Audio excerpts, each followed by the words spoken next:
Sanibonani uDr. Thabile with the Blue Clinic, iklinikhi yamadoda eseThekwini. Namhlanje sokhuluma nge-article eselangeni langempelasonto le weekend esiphuma kuyona that I wrote ngibhala page 9 khona. Every weekend siphuma on Saturday ngibhala page 9 wakhona. Normally we talk about sexual related issues. Isikhathi esiningi sifocusa on male sexual issues.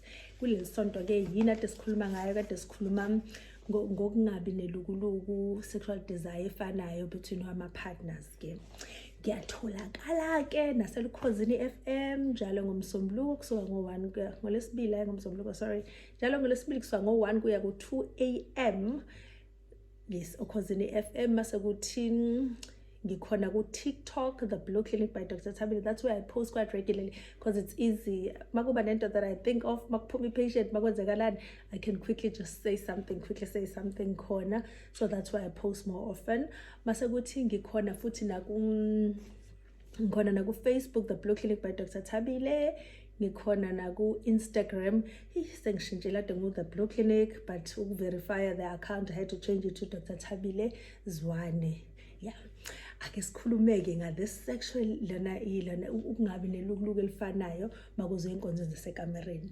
I know you want to hear about this, and I know most female have the interest as well because ibona bajwayele ukuba ngapha kwe desire encane. Kuyenzeka not besilisa bane desire encane kodwa ibona bavamile. Please remember to like, subscribe, like and subscribe so that you just motivate me to post more often. I know I've been a bit absent lately, sorry kade ngithe ukuba busy kancane, but I'll try to come back ngoba ngibona nje manje. I promise you I'll be around a bit more often manje.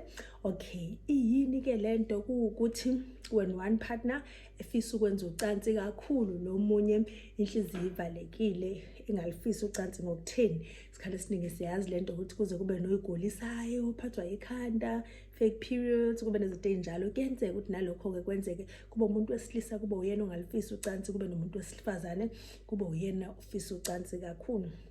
Kwenzekala lapho nibhekene nenkinga enjalo.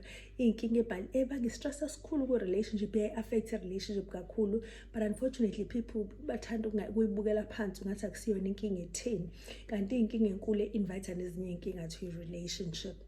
Yini ke siyenzayo mase uyibona ukuthi ubhekene nale nkinga?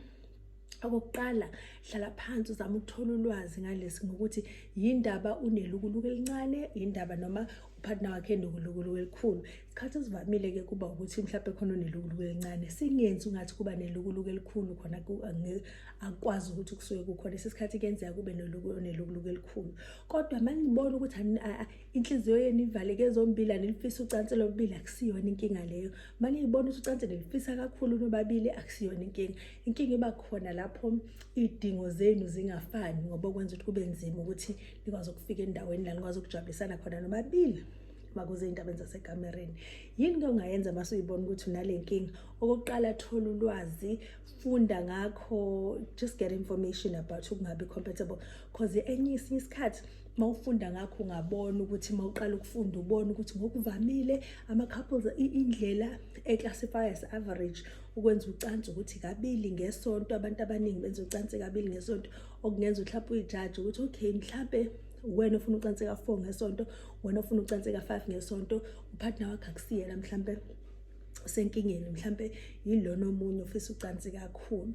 Mase kwenzekile lokho mase lahlalana phansi nixoxe, ayikho into edlula lokho kuthini nihlale phansi nixoxisane nikwazi ukubona ukuthi yini efiswa omunye, because ngesikhathi esikwaziyo ukuthi lo munye upartner uthanda being intimacy, uthanda ukubambana, uthanda unjalo lo munye uthanda ukugijimela enkonzweni yocansi nje kuphela, akakwazi ukuthi benze lokho esikubiza ukuthiwa non-penetrative sex, labantu bakwazi ukujabulela khona yonke enye into ngaphandle kokuthi nisebenzise izitho zangasese nelona nenza ucansi. Ngokudabulisa abantu besilisa ngokuvamile bayacabanga ukuthi sonke isikhathi make kwafika enkonzweni nasekamereni noma kwaqala ukudlaliswana kufanele kugcine ukuthi wakwenza ucansi, kanti ngesikhathi mase nicommunicate leyo kahle yenza umehluko. Kwesibili, nokuthi ungabe ucansi niyalijabulela yini nobabili, yini omunye umuntu ayifisayo, yini omunye umuntu angayijabulela ucansi lwenu, because ngesinye isikhathi inkinga eziba khona ukuthi lo munye upartner into ayitshela ukuthi lona cansi yona into ehamba kahle,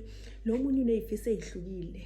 abanye abantu benza lo mkhuba-ke ukuthi mhlawumbe nje kakodwa ngenyaka in 6 months whatever i-right for nina nibhalelana nje love note ukuthi yini thank you for ini ekamereni, yini engicabanga ukuthi I think yini engicabangayo my fantasies yini engikhalelayo, mase uthi uyabhala futhi okunye ukuthi yini engajabulela ukuthi siyishintshe. Ngihlale ngenza isibonelo ngokuqabula like kissing endlebeni because akhona abantu abayitshela ukuthi hey it's the ultimate thing yokuyenza leyo, but when they discover ukuthi they've done it for 10-15 years ku partner kanti partner wabo kuyamcika like it's something that really doesn't work for them and lo munye umuntu kade sekwenza isikhathi eside kanje. So izinto ezinjalo nje zenza ukuthi nihlale ni in sync. Siyazi phela ukuthi vele like yonke enye into kuna kuya compromisewa, you meet halfway, akusho ukuthi kufanele izinto ihlale hamba ngendlela yomphathino yedwa, fanele nikwazi ukuthi nibonisane.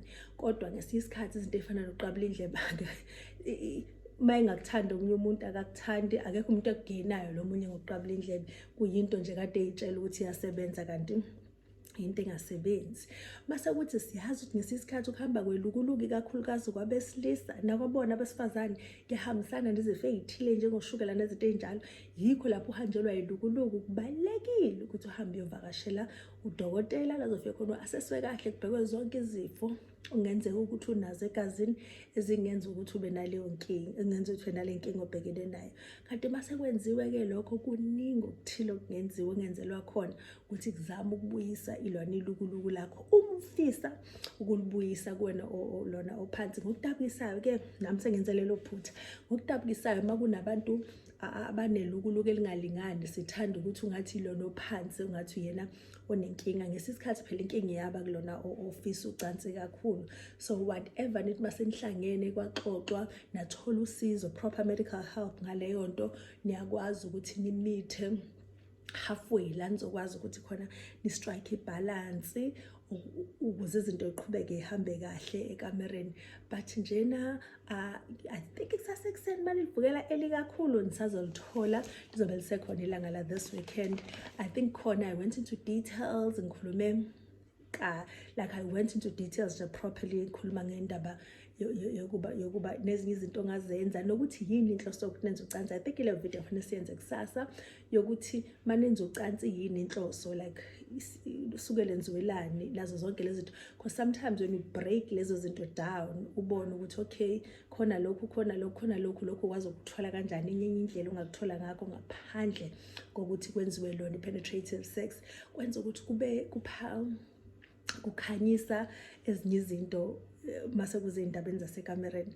Uma khona njena othanda more information on this topic, please just get yourself a copy. I'm sure kusasekuseni lizobe lisekhona namanje if you can lizobe lisekhona. And I think they normally just post lona, they normally post ku social media wabo, but nami I think I'll try nami ngithi on my Facebook ngizoqala ngilona. Mhlawumbe ngisazoqala kulawa amadala from 2 years ago.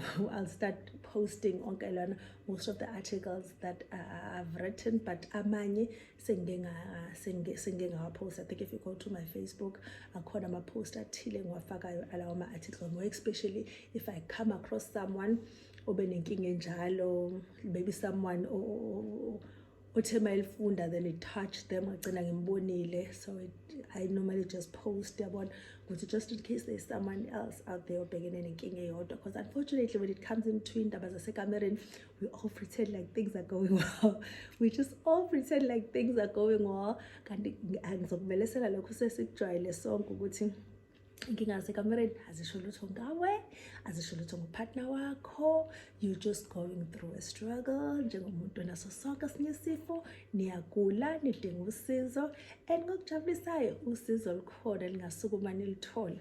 Xoxisanani ekuqaleni mase niyasukuma nithola usizo. You deserve impilo yasekamereni ejabulisayo. Ngiyazi uma uhamba wazofika la, I'm sure you've liked, I'm sure you've sent me a heart or something on the comment section so that more people will be able to see my video. Ngiyabonga kakhulu. Nibe nobusuku obuhle.